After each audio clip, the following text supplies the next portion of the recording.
Hi everybody and welcome back to Let's Play Tokyo Xanadu EX Plus.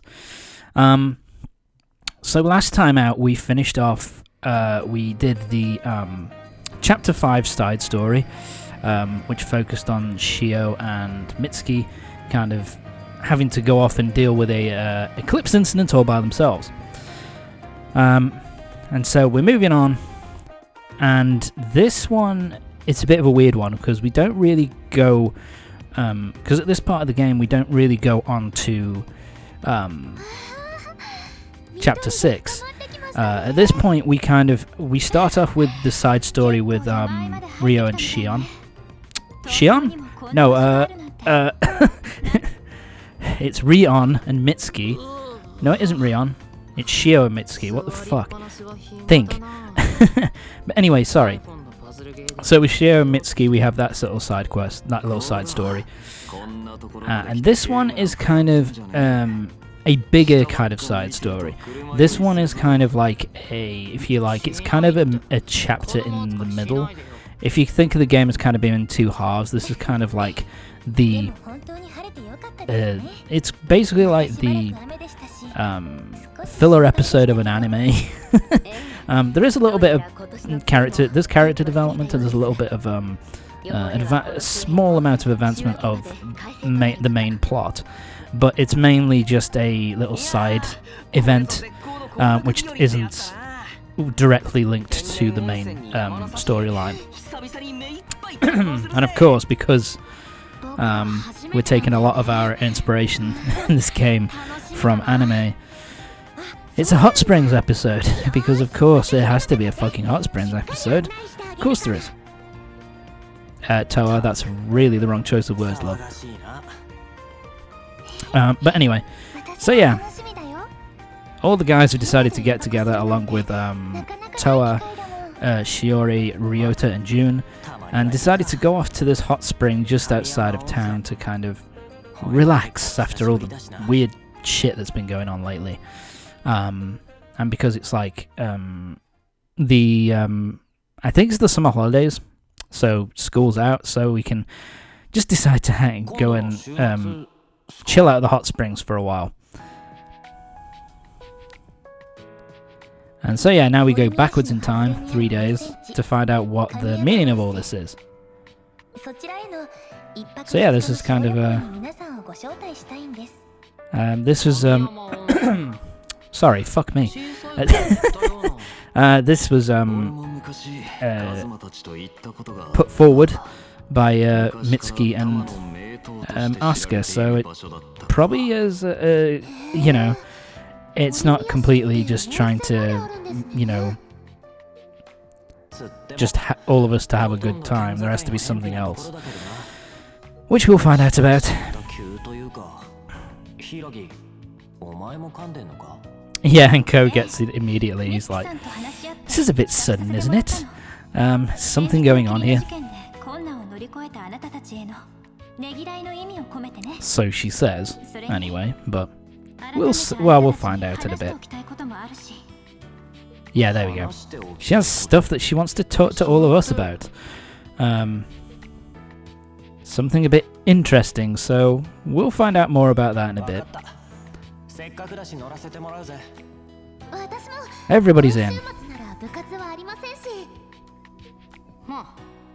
Maybe it isn't summer vacation then. I guess it said that it was a holiday, so maybe it's just a little mini holiday at this point, and it's not full on summer vacation yet. Sorry about that. Oh shit. So yeah, bunch of male and female students all on their own. That's not gonna fly, so we're stuck with a chaperone. Oh god, can you guess who it is? So yeah, we're stuck with Toa, who, to be brutally honest, kind of looks like a high school student anyway. Certainly looks young enough to be a student anyway.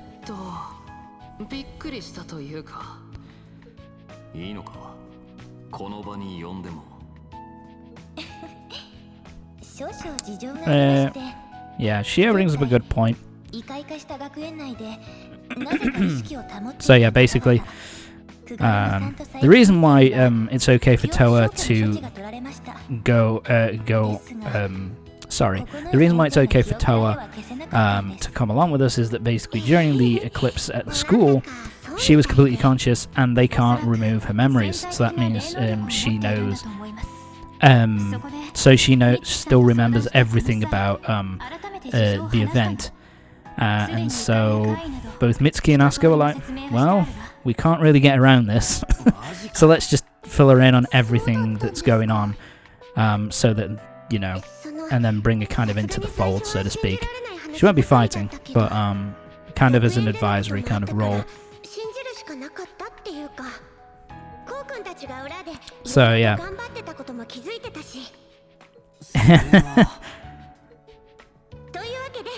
To be fair, Ko couldn't really come out and say, yeah, I'm fighting monsters in an alternate reality.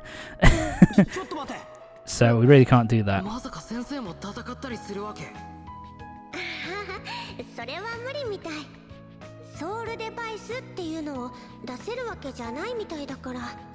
So yeah, Toa doesn't have a soul device. But she's going to basically be kind of the support for the host for them. And Ko's not happy about it. He doesn't want this to be the case at all.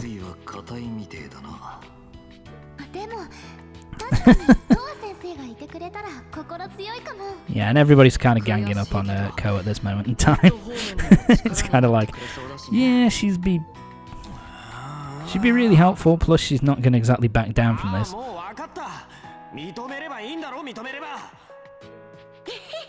Yeah, but Ko's not happy about it. He doesn't really, I think it's a couple of things. He doesn't really want his, I think she's his cousin. He doesn't really want his cousin kind of cramping his style and getting involved in all this shit. However, at the same time, and you know, and then the other part of it obviously is that he doesn't want her to kind of get involved in the middle of all this crap and get herself hurt. But he can't change her mind about it now. He's stuck with her.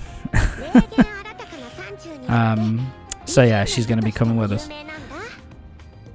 on this trip, and also going to be helping out with sorry, fuck my brain. So she's going to be coming on the trip with us, but she's also going to be helping out with the Eclipse stuff from this point onwards, kind of as an advisor, basically.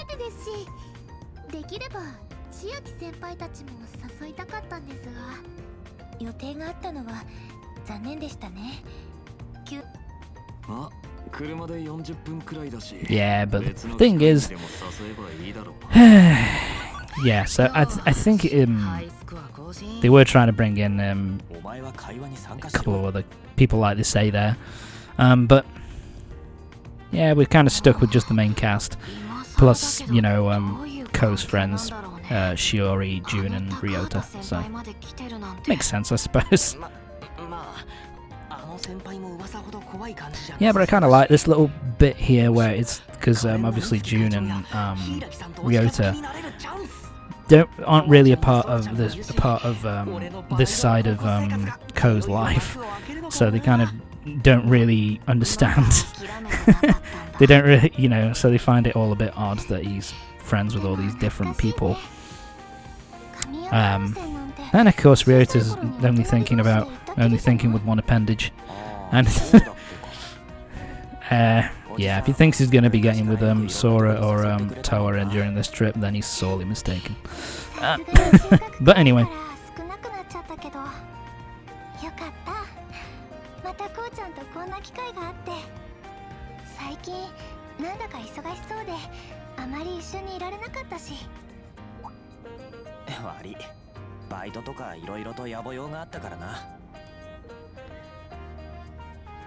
So yeah, but Shiori's happy at least that she gets to spend time with Ko again.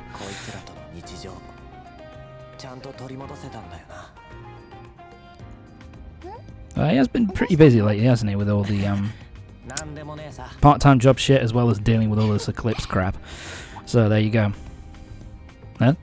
What's she laughing at?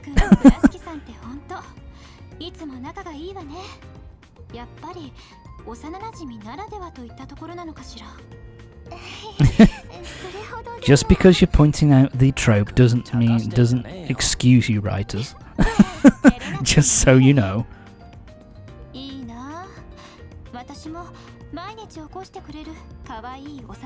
Yeah, but to be fair, it is a pretty standard trope in anime, the whole childhood friend who kind of wakes up the main protagonist every day. Yeah. It's this chapter where they really do like to give him some, where, you know, his mates here tend to give Ko a bit of shit during this chapter. But anyway. But yeah, it seems as if Shiori has a bit of an interest in Asuka as well, to find out, you know. Intermission, coming of summer, there you go, it is summer. So it's summer vacation. But yeah, so with, seems as if Shiori wants to, you know a bit more about Asuka. In particular, she wants to try and find out what the fuck's going on between her and Ko. Because, just from the outside looking in, they have been spending a lot of time together recently. Even though we know it's kind of nothing untoward, it's just to do with, you know, saving the world from a bunch of demons from another reality. But you can't say that, I suppose.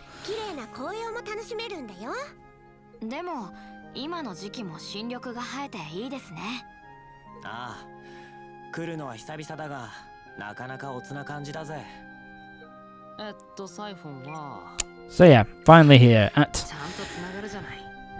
the hot springs. And I do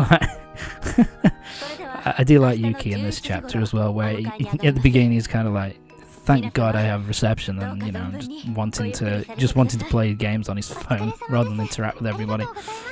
Just kind of in character for him, and I do like sorry, I do like Shio as well, giving him kind of shit and kind of giving him a hard time about it. But time for us to head in.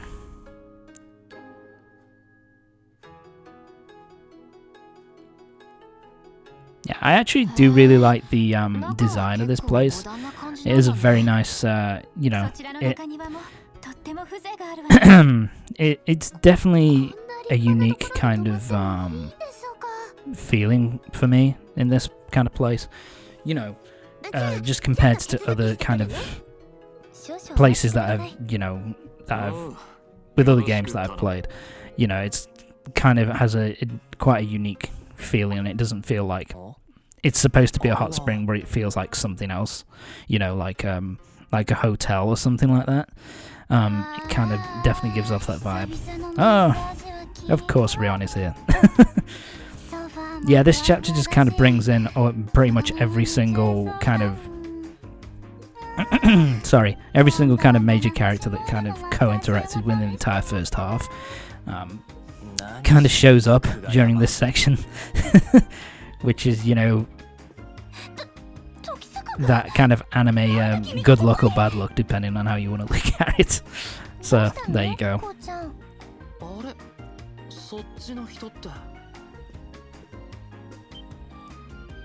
And Ryota.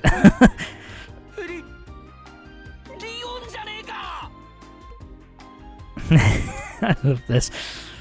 Because, yeah, this is the first time that Ryota would have seen Rion at all, who's in his favourite group, obviously. And that's something else that I like about this chapter, where everybody, this section actually, where everybody else is kind of looking at her and kind of being like, you know, trying to be a bit reserved and not trying to come off as an overly, you know, an over-the-top kind of fanboy. And Ryota's just like beaming smile on his face, like he can't believe that this has happened to him. So I kind of like that.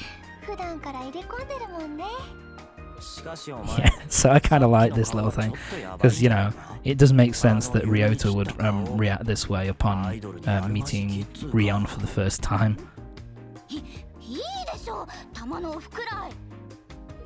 I'm on vacation right now.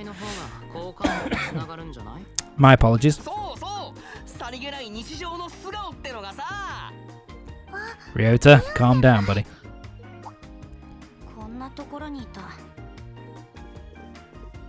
And so yeah. Other members of Spiker. Yeah, Ryota's just losing his goddamn mind at this point. So yeah. I can't remember if they ever I can't remember if it happens in this chapter. It should happen in this chapter. I can't really remember though whether Ryota finds out that, you know, what's his name? Ko has been hanging around with Rion quite a lot. Is that it should be brought up. That'd be a nice funny moment. We'll soon find out, I guess. But it seems not. At least not at this moment in time, anyway. My apologies. Yeah, and Ryota it feels like he's died and gone to heaven.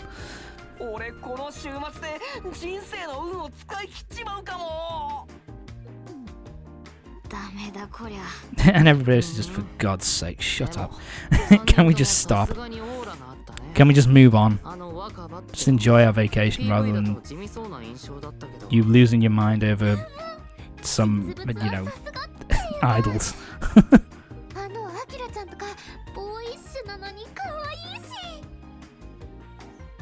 And that's coming from Sora.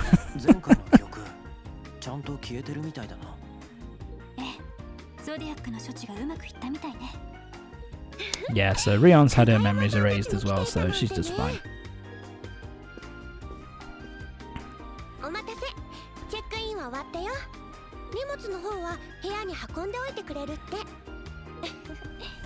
Ah, what a good service.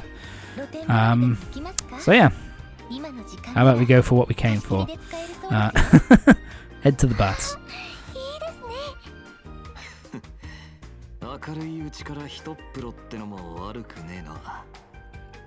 Yeah, I'm not 100% sure. I don't know whether hot spring is going to a hot spring is a daytime activity or an evening activity. The way that Shio was talking, it seems as if it's more of a, you know, an evening nighttime thing. And again, I really like this outside area. It's you know, it looks really nice. It's like I said, I think this area of the game is a pretty well designed area. You know, it's open and spacious, and it looks really nice. Plus, I really like the music here as well. It's very nice, kind of sorry, it's very nice, kind of chilled out and relaxing kind of music. Yeah, and there's even there's a shrine. As we'll find out in a bit. Yeah. Basically, there you go. I went a bit ahead of time there, but yes, that's basically, there's basically a large set of stairs, and there's a shrine at the top of it dedicated to a Inari god, fox god. So that will be coming into the kind of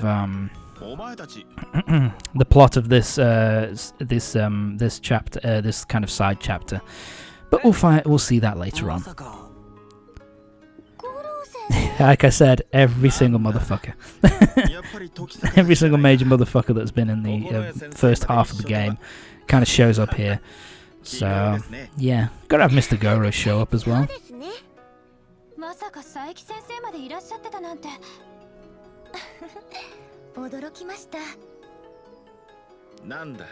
Yeah. So much coincidences, eh? Yeah, so apparently he was hiking and found a trail which led him straight up to the hot springs. I don't know if I buy that shit, to be honest, but we'll see.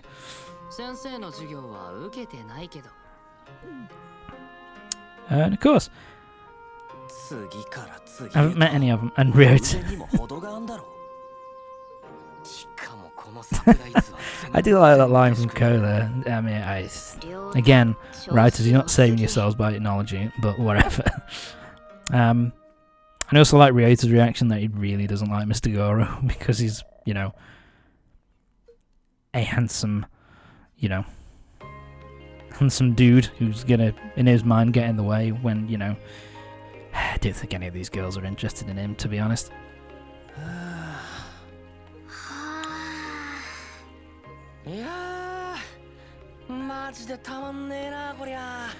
So yeah, now we're in the hot springs.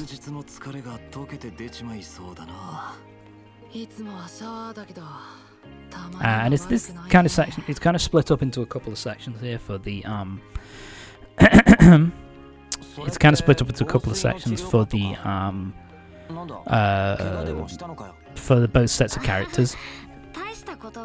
Like for the male and female characters, like the, you know, for this first section, the men kind of get a chance at a little, you know, like a heart-to-heart, and they kind of, a little bit of male bonding, shall we say. Get to hang out a bit.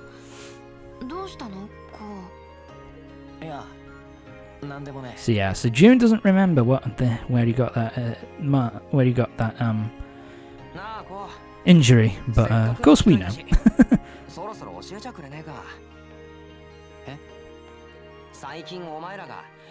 What the fuck are you talking about? Yeah, so at this point it kind of makes sense here, I think, that, you know, that Ryota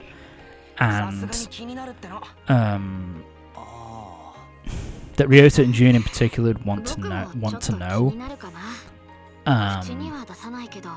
about why we've been hanging out so much, about why Koa's been hanging out with the rest of these guys so much.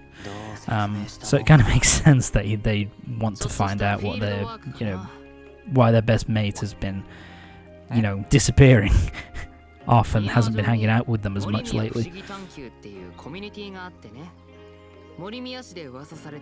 Yeah, and I like Yuki here. He basically covers Ko's ass pretty nicely. Because I like this explanation from Yuki, because it's kind of the truth, but kind of hiding stuff at the same time. Because he's basically saying, yeah, that we're, you know, going across Morimiya, trying, you know, exploring kind of. Doing kind of explorations of the area for kind of weird and paranormal kind of shit, which in a way is what they are doing, dealing with the eclipses and stuff, but at the same time kind of keeps them in the dark as well and not letting them know too much about it. And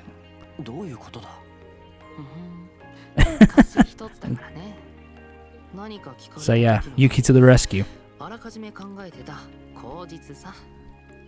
Yeah, although maybe Yuki should have mentioned this before they got into the bath, or at some point, you know, before they come on the trip. Maybe he should have told Ko, you know, what, you know, that this was going to be the cover story if this ever, you know, kind of popped up. And so yeah, it's kind of at this point where Ryota and June kind of play their hand a little bit.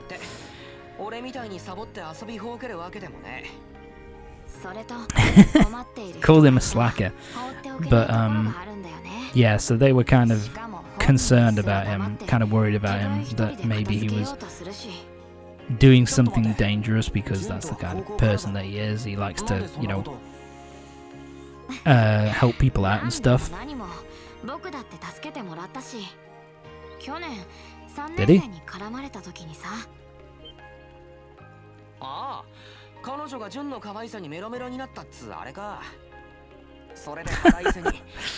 Yeah, I can't. That's kind of bullshit, isn't it, really? That's a dick move. That he guy mistakes June for a girl and then basically is like, no. And then gets pissed off at him, and Ko had to kind of jump in and save him. And so they were kind of worried that maybe he was, you know, doing stuff with them and kind of getting himself into trouble because he just has to help everyone. It's also kind of the start of of Ko's kind of little personal story in this chapter. You know, because in this chapter it's kind of it's all about Ko having a bit of self-reflection, but we'll get into that later on. But yeah, he's they were kind of worried about him because he just likes to help out all the time. Oh god. Ryota's up and about, as it were.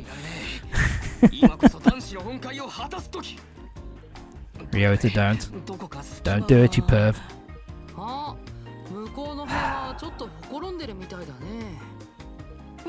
Yuki!